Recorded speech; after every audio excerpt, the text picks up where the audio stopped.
So according to the manual, the left-hand vent, this is the nose, goes behind the right-hand vent, so the right-hand vent goes in front. So that's what we had to do.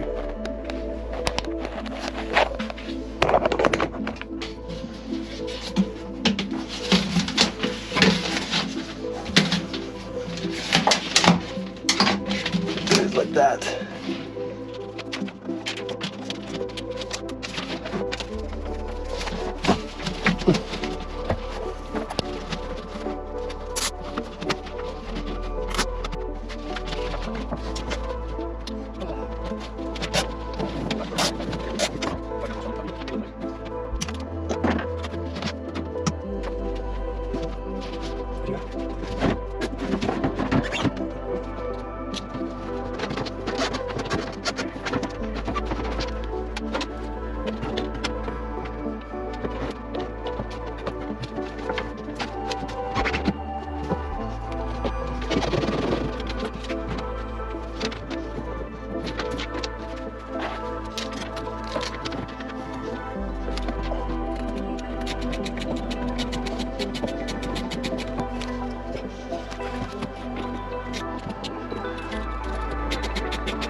Right, fuel tank and air breather hoses now fitted. Also something to note, this is the throttle lever assembly. There was delamination around this. I drilled holes halfway through the fiberglass sheet and I filled them all with epoxy resin and also added 2 sheets of fiberglass also to reinforce it, to make it more secure. This piece was basically welded on and very hard to get off. That was something I didn't film because it took me about 2.5 hours to get off, but I got it off and fixed the delamination patch as well.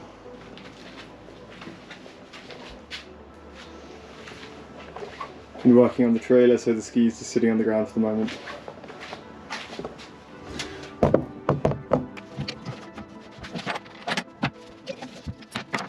Gonna use a bit of Loctite 572 here.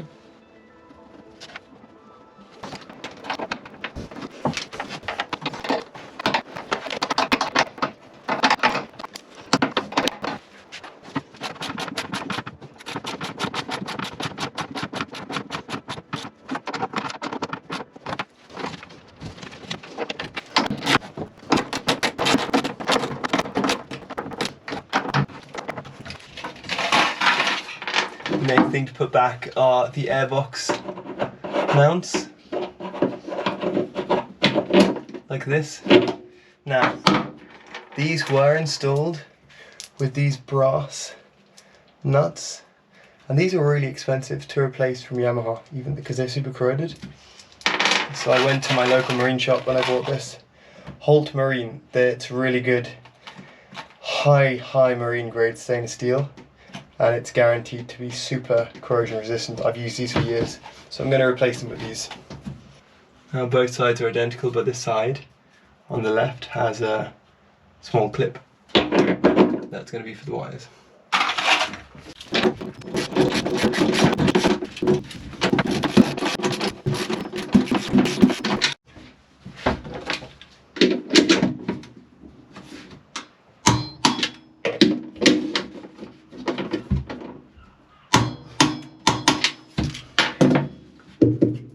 Perfect, that's those two done. That's for the airbox to sit onto.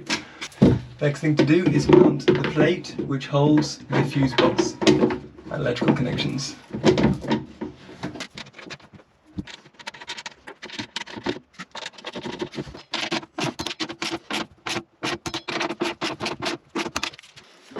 So I just want to talk for 1 second about the reason I started this whole project, and that was this. This is the engine mount. So as you can see, it is totally corroded and destroyed. In fact, this stud is welded into that. I had to cut the top off to get it out. And this is what I found in the bottom of the ski. And I was like, what is that? If you ever find a bit of rubber like this and things not sounding right, a little clunking, it's because the whole unit has come apart. So these are actually basically fused together. and the engine just mounts on the top and this goes on the hull. And a new one looks like this. As you can see, there's a huge difference, and one broken one of these is the reason that I started this whole build. I said, okay, we'll change the engine mounts, and to get the engine mount off, you have to lift the engine. And when I lifted the engine, I had these sheared off in the hull. I had some problems. That's when I knew I had to go deeper. So I was told recently by the Yamaha dealer in Ireland that a good telltale, these are quite good, these mounts, because they have rubber on the sides here, and a good telltale that these mounts are due to be replaced and could be breaking or giving up soon is when the bottom aluminium has corroded so much that this side rubber starts peeling off it. When that side rubber starts peeling off, that's a good telltale sign that you should change your engine mounts before they break. And when they break, that can do damage to your coupler, and that's something you don't want to replace.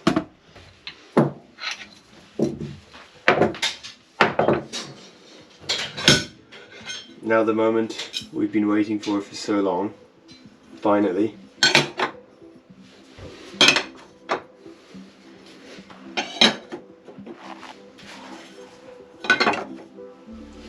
For this we'll be using Loctite 572. When I took these off though, I noticed there was a lot of salt in there. So what I might do first is just add a little bit of grease around that inner edge so the salt doesn't get in the same way it did last time.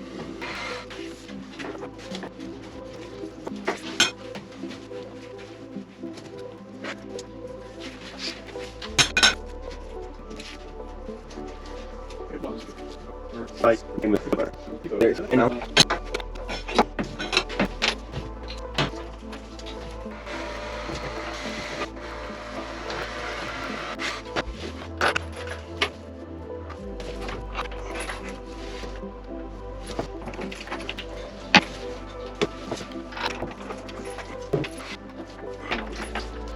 These get torqued to 17 Newton meters.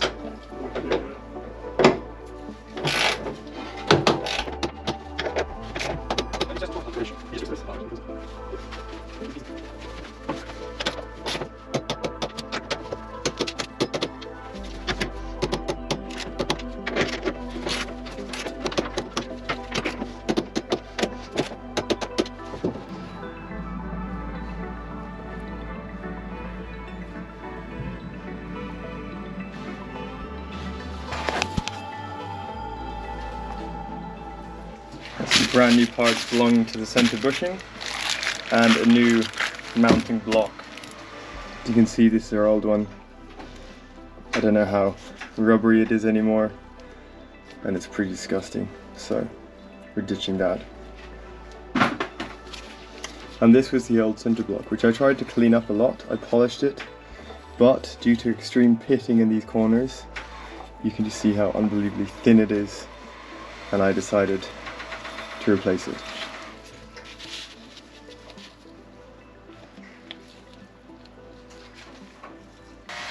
So I just filled this surrounding area with grease, because I know that will immediately fill with water and sand and salt. Got the center bolt here. For this we're going to be using Loctite 271, and it's torqued to 6.6 Newton meters.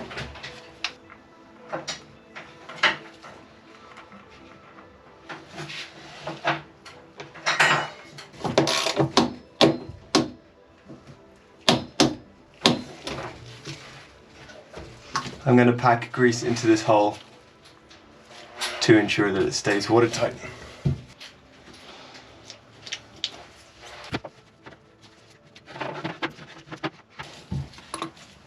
Loctite 271 for this one also.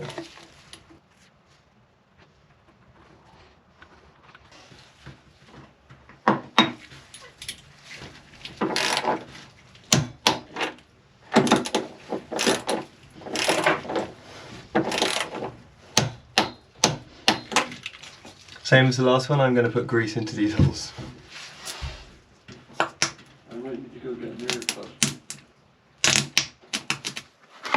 We're back with this beautiful wiring harness, which I have redone.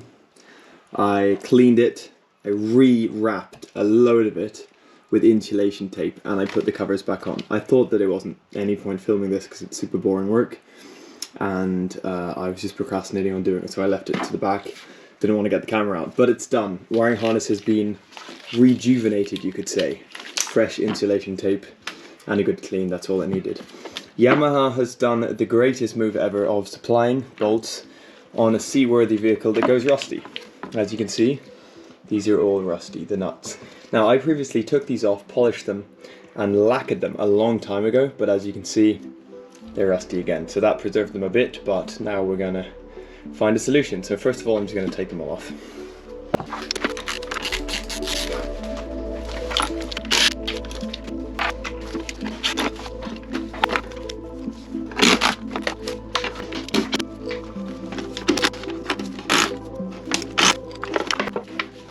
Most of the work done on the wiring harness was just this, just cleaning it down, making sure it's good, checking everything. And this will be super important when the ski goes back together to make sure everything's in the right place. My solution to every rusty problem on this ski, if I can't get an OEM bolt, which is going to work, is Holt Marine. I'd seriously recommend it. It's expensive as fuck, but if you can afford it, you know this stuff's gonna last forever. It's made for yachts and shit like that. So it's gonna be like 416 or 420 grade stainless steel, and that's just perfect for what we need. So I have a bunch of these bolts, and I'm gonna be using them to replace what's there already.